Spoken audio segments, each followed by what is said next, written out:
Now let us walk through the generated code for delete. So we'll go here.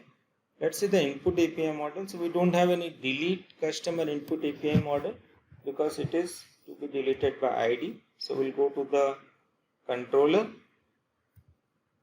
We have the delete customer method. We have HTTP delete and it's delete by ID. So ID is passed directly without any object. So delete customer params are created here and then HTTP context accessor is populated to the delete, and here we call the customer service delete customer. So we pass the ID into the delete customer params here, also the host info. Then we go to the control goes to the delete customer process. So here the same thing, the validation happens in the plugins. We have the delete customer, all the valid customer, if it is a valid customer or not, we are going to check so that you can use your logic.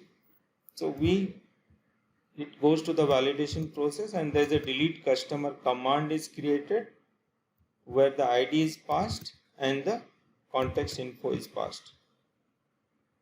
Then the command is sent in a bus and then the command is being received or handled in the handler. So it receives the delete customer command and again creates a packet and calls the delete customer plugin. Here we are creating the connection provider again and the model is being fetched from the domain model customer delete customer. So let's see what it does. So it sets the ID as the delete and set deleted. Here we are not doing much. If you see, we are not fetching the data from the database. If you see here, only the model is filled with the ID. So Entity Framework has the capability, if you give a model with the primary key, it deletes the object internally. It doesn't need the entire object to delete that.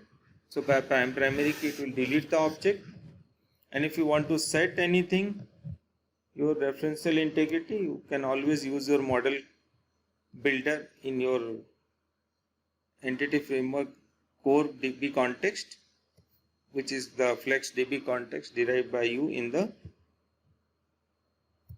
persistence layer. So anything related to delete can be customized here.